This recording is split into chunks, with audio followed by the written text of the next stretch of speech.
ہر ماں باپ کو اپنی اولاد سے فطری محبت ہوتی ہے. اس کو بخار ہو جاتا ہے، ماں باپ بے چین ہو جاتے ہیں. سر کا درد ہوتا ہے، ماں باپ بے چین ہو جاتے ہیں. جسم کے اوپر کہیں کوئی دانہ نکل آئے، کوئی انفیکشن ہو جائے، ماں باپ بے چین ہو جاتے ہیں. اور اس بات کا تو تصور ہی نہیں کیا جا سکتا کہ ماں باپ کے سامنے اللہ نہ کرے کسی بھی ماں باپ کے سامنے اس کا بچہ آگ کے اندر گر جائے اور وہ ماں باپ شکل دیکھتے رہیں، اپنے بچے کو نہ بچائیں. شاید دنیا میں ایسا کوئی بھی ماں باپ نہ ہو. بالکل اللہ رب العزت نے اسی طرح سے مجھے اور آپ کو سمجھانے کی کوشش کی، اور اللہ تعالیٰ نے ہمیں اور آپ کو جھنجھوڑنے کے لیے اس آیت کو نازل فرمایا کہ جس طرح تم اپنے بچوں کو سردی اور گرمی سے بچاتے ہو، جس طرح اپنے بچوں کو ایسی چیزوں کے کھانے سے بچاتے ہو جو چیزیں تمہارے بچوں کو بیمار کر دیں، جس طرح اپنے بچے کو غلط سوسائٹی سے، گندے لوگوں سے بچاتے ہو، جس طرح اپنے بچے کو ایسی اونچائی پر جانے سے بچاتے ہو کہ جہاں پر گرنے کا خطرہ ہو، جس طرح اپنے بچوں کو آگ کے قریب جانے سے بچاتے ہو، تو اللہ تعالیٰ اپنے مسلمان اور ایمان والے بندوں سے کہنا چاہتے ہیں کیا تمہیں معلوم نہیں کہ اللہ تعالیٰ نے بھی ایک آگ تیار کی ہوئی ہے، اور وہ آگ دنیا کی آگ کی طرح نہیں ہوتی، بلکہ اس آگ کا معاملہ یہ ہے کہ جہنم کی آگ کو 1000 مرتبہ 1000 سال تک دھوکا گیا، تو پھر وہ آگ جب اس کو 1000 سال تک دھوکا گیا تو وہ سرخ ہو گئی. اس کے بعد جب اس کو مزید 1000 سال تک دھوکا گیا تو پھر وہ آگ سفید ہو گئی. اس کے بعد جب مزید 1000 سال تک دھوکا گیا تو پھر وہ آگ بالکل سیاہ ہو گئی. اب جہنم کی آگ کا یہ حال ہے کہ اس کی لپٹ کے اندر کوئی روشنی نہیں ہوتی. اس کے جلانے کا یہ عالم ہے کہ اللہ کے نبی صلی اللہ علیہ وسلم نے فرمایا کہ تم جو آگ اپنے گھروں کے اندر جلاتے ہو اس سے 69 گنا زیادہ اس کے اندر اللہ نے جلانے کی صلاحیت رکھی. اور قرآن کہتا ہے لا تبقی ولا تذر، تمہیں اپنے بچوں پر ترس آتا ہوگا لیکن جہنم کی آگ کو کسی کو جلانے میں ذرہ برابر ترس نہیں آتا، نہ وہ کسی پر قیامت کے دن ترس کھائے گی، ولا تذر، نہ چھوڑے گی. بچہ ہو بڑا ہو جیسا بھی ہو وہ کسی پر ترس نہیں کھانے والی. تو اللہ تعالیٰ اس آیت کے ذریعے سے ایمان والے بندوں کو یوں کہنا چاہتے ہیں کہ بندو تم اپنے بچوں کو ہر چیز سے، جو بھی آپ کو یہ لگتا ہے کہ بچوں کو یہ چیز نقصان پہنچا سکتی ہے اس چیز سے بچاتے ہو، لیکن جہنم کی آگ جو اتنی زیادہ خطرناک ہے کہ اس دنیا کے اندر اپنی خطرناکی، اپنی تباہی، اپنی ہولناکی کے اعتبار سے کوئی بھی چیز نہیں ہے، اس سے بچانے کی کوئی فکر نہیں کرتے. اللہ تعالیٰ یہ کہنا چاہتے ہیں. اور یہ ایک ایسا مسئلہ ہے کہ جس کی طرف سے بہت اچھے لوگ بھی غفلت کے اندر مبتلا ہیں. خود نمازی ہیں لیکن گھر کی عورتوں کو نمازی بنانے کی کوئی فکر نہیں ہوتی. خود نمازی ہیں لیکن اپنی اولاد کو نماز کے لیے ان کی محبت کی وجہ سے کبھی نہیں کہتے.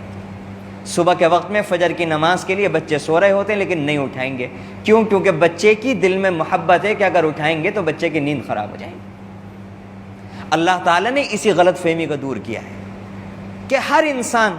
کہ اگر وہ اپنے بھائیوں سے، اپنے گھر کے افراد سے اس دنیا میں محبت کی وجہ سے ان کو دین پر عمل کرنے کی ترغیب نہیں دے رہا ہے، ان کو دین پر لا سکتا ہے سمجھا کر، بجھا کر، پیار سے، محبت سے، یا ڈانٹ ڈپٹ کے ذریعے یا مار پٹائی کے ذریعے کسی بھی طرح سے دین پر لا سکتا ہے، لیکن نہیں لا رہا ہے. گناہوں سے روک سکتا ہے لیکن نہیں روک رہا ہے. اپنی لاپرواہی کہہ لیجئے یا محبت کہہ لیجئے یا غفلت کہہ لیجئے، کسی بھی وجہ سے نہیں روک رہا ہے. تو اللہ تعالیٰ نے ایسے لوگوں کو جھنجھوڑا اور بتایا کہ قیامت کے دن تم تنہا خود عمل کر کے نجات نہیں پا سکو گے جب تک کہ اپنے گھر والوں کی، اپنے بچوں کی، اپنے گھر کی عورتوں کی، اپنے رشتہ داروں کی، جن لوگوں پر اللہ نے آپ کو اختیار دیا ہے ان کی فکر نہ کریں. یہ اللہ رب العزت نے قرآن کریم کی آیت کے اندر بیان کیا. آج ہم لوگوں کے اندر یہ غلط فہمی نہ جانے کہاں سے آ گئی ہے کہ بس اولاد کی اتنی ذمہ داری ہوتی ہے کہ اس کے جسم کو بڑھا دیا جائے، اس کے گوشت کو بڑھایا جائے، اس کی ہڈیاں مضبوط کی جائیں، اس کے کھانے پینے کا خیال رکھا جائے، سردی گرمی کے اچھے کپڑوں کا انتظام کیا جائے، اس کے شوق پورے کیے جائیں.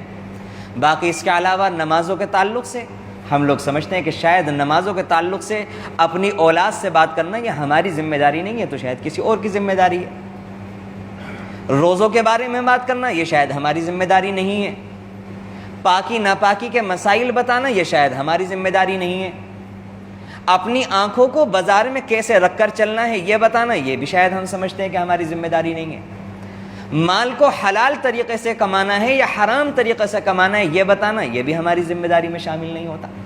پاکی ناپاکی کے مسائل بتانا، سنت کے مطابق کھانا کھانے کا طریقہ سکھانا، سنت کے مطابق کپڑے پہننے کا طریقہ سکھانا، صبح و شام کی مسنون دعائیں سکھانا، اللہ رب العزت کی محبت سکھانا، شیطان سے اور اس کے کارندوں سے ان کے خلاف اس کے دل میں دشمنی بٹھانا، اس کے خلاف ان کے دل میں نفرت پیدا کرنا، اللہ کا خوف اس بچے کے دل کے اندر بٹھانا، اللہ کے نبی صلی اللہ علیہ وسلم کی سنتوں کی محبت بچے کے دل کے اندر بٹھانا، پیشاب کھڑے ہو کر کرنا ہے یا بیٹھ کر کرنا ہے اس کا طریقہ بتانا، کھانے کا لقمہ چھوٹا لینا ہے یا بڑا لینا ہے اس کا طریقہ بتانا، کتنے مسائل ہیں، غسل کا مسنون طریقہ بتانا۔ یہ ایسے موضوعات ہیں کہ ہم لوگ اپنی اولاد سے اس موضوع پر بات کرنے سے اپنے آپ کو ہم نے بے نیاز کیا ہوا ہے،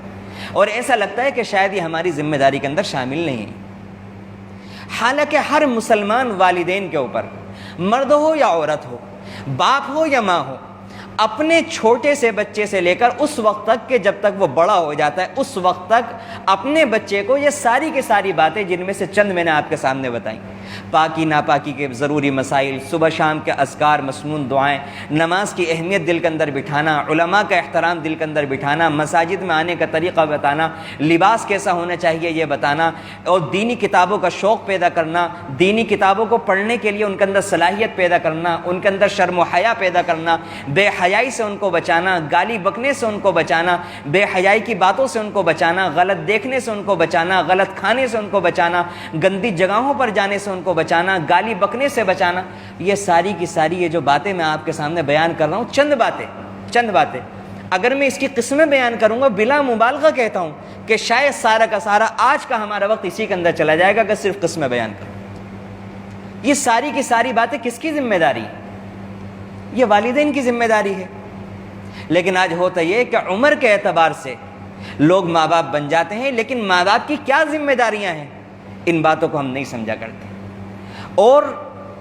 ہم بچوں کی ایسی تربیت کرتے ہیں کہ جو اپنی دانش اور اپنی عقل کے اعتبار سے ہم ان کے ساتھ محبت اور پیار کر رہے ہوتے ہیں، لیکن در حقیقت شریعت کی نظر سے ہم دیکھیں تو ان کے ساتھ بہت بڑی ناانصافی کر رہے ہوتے ہیں، بہت بڑا ظلم کر رہے ہوتے ہیں۔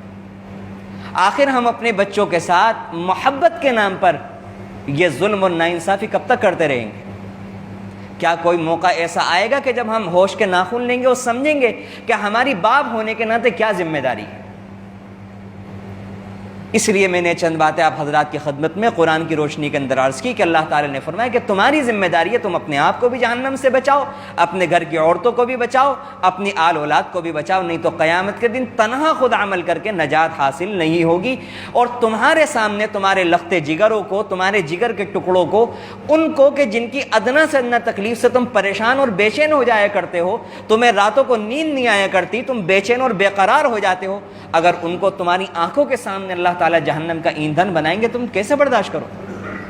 لیکن وہاں کچھ بھی نہیں ہو سکے گا، وہاں جہنم رحم نہیں کھانے والی، وہاں جہنم کے اندر جو جہنم کے اوپر جو اللہ تعالیٰ نے فرشتے مقرر کیے ہیں ان کے بارے میں اللہ تعالیٰ فرماتے ہیں کہ علیہا غلاظ شداد لا یعصون اللہ ما امرہم، کہ جہنم کے اوپر عذاب دینے والے تو اللہ نے فرشتے مقرر کیے ہیں غلاظ، ان کی طبیعت کے اندر نرمی نام کی کوئی چیز نہیں ہے، شداد بڑے سخت ہیں۔ یہ دو باتیں، دو صفتیں اللہ تعالیٰ نے ان کی اس موقع پر بیان کی، ایک تو یہ کہ ان کی طبیعت کے اندر کوئی نرمی نہیں ہے، دوسری بات طاقتور بہت ہیں۔ عام طور سے دنیا کے اندر ایسا ہوتا ہے کہ اگر کوئی انسان کہیں پر پھنس جاتا ہے تو جو انسان اختیار رکھتا ہے تو وہ صاحب اختیار کے سامنے ہاتھ جوڑ لیتا ہے، آنسو بہا لیتا ہے، آنسو بہا کر اس کے دل کو نرم کر لیتا ہے۔ تو یہی خیال شاید کسی کے دل کے اندر آ جاتا ہے کہ قیامت کے دن جب چھوٹے چھوٹے بچے یا ماں باپ یا عورتیں دوزخ کے فرشتوں کے سامنے روئیں تو شاید ان کا دل پسیج جائے اور وہ ان کو جہنم سے چھوڑ دیں۔ تو اللہ نے اس غلط فہمی کو یہیں پر دنیا میں رہتے ہوئے دور کر دیا کہ اپنی غلط فہمی دور کر کے آنا، ان کے اندر اس قسم کا کوئی جذبہ اللہ نے نہیں رکھا، وہ ترس نہیں کھانے والے، ان کے اندر ایسا جذبہ ہے نہیں۔ اور دنیا کے اندر دوسرا طریقہ بچانے کا یہ ہوتا ہے کہ سامنے والا طاقتور ہے، وہ اس کو طاقت کے ذریعے سے اپنے رشتہ دار کو، اپنے بچے کو چھوڑا لے۔ تو اللہ تعالی نے فرمایا طاقت اتنی ہے کہ تم تصور بھی نہیں کر سکتے ایسا کوئی معاملہ ان کے ساتھ کر سکتے ہو۔ لا یعصون اللہ ما امرہم ویفعلون ما یؤمرون، اللہ ان کو جو بھی حکم دیتے ہیں وہ وہی کرتے ہیں، نافرمانی نہیں کرتے، جو اللہ کہے گا وہ وہی کریں گے۔ اللہ نے کہا ڈالنا ہے جہنم میں تو دنیا کی کوئی طاقت ان سے بچا نہیں سکتی۔ اس کے بعد اللہ تعالیٰ فرماتے ہیں یا ایھا الذین کفروا لا تعتذروا اليوم، کافروں کو مخاطب کر کے اشارے کی بات میں مسلمانوں کو مخاطب کیا جا رہا ہے کہ آج عذر نہ بیان کرو. قیامت کے دن اللہ تعالیٰ کہیں گے کہ آج جو تم میرے سامنے عذر بیان کر رہے ہو کہ فلاں وجہ سے ہم اپنے بچوں سے نہیں کہتے تھے، یا ہمیں ڈر تھا کہ وہ ہم سے ناراض ہو جائیں، یا ہمیں ڈر تھا کہ وہ ہماری نافرمانی کر دیں، یا ہمیں ڈر تھا کہ وہ گھر پر آنا چھوڑ دیں، جو بھی باتیں جو آج کے زمانے میں ماں باپ کے ذہن کے اندر آتی ہیں، تو اللہ تعالیٰ فرمائیں گے کہ قیامت کے دن ہم ان سے کہیں گے کہ آج ہمارے سامنے عذر نہ بیان کرو، لا تعتذروا اليوم، آج بہانے نہ بناؤ، یہاں کچھ نہیں چلنے والا. تو اس دنیا کے اندر رہتے ہوئے بھی ہمارے دلوں کے اندر اور دماغ کے اندر جو بہانے آتے ہیں تو ان کو ہمیں سوچ لینا چاہیے کہ ایک دن یہ والی ساری باتیں، یہ آج بھی اس وقت بھی جب ہم دوسروں کے سامنے اگر کوئی متنبع کرتا ہے، جو بہانے رکھتے ہیں وہ بھی اللہ سن رہا ہے. اور قیامت کے دن اگر ہم نے اللہ کے سامنے والی باتیں رکھی تو اللہ کا یہی جواب ہوگا، لا تعتذروا اليوم. اللہ نے قرآن میں بیان فرما دیا. تو اس لیے میں نے عرض کیا کہ آخر ہم اپنے بچوں کے ساتھ محبت کے نام پر یہ گندا ظلم اور ناانصافی کب تک کرتے رہیں گے؟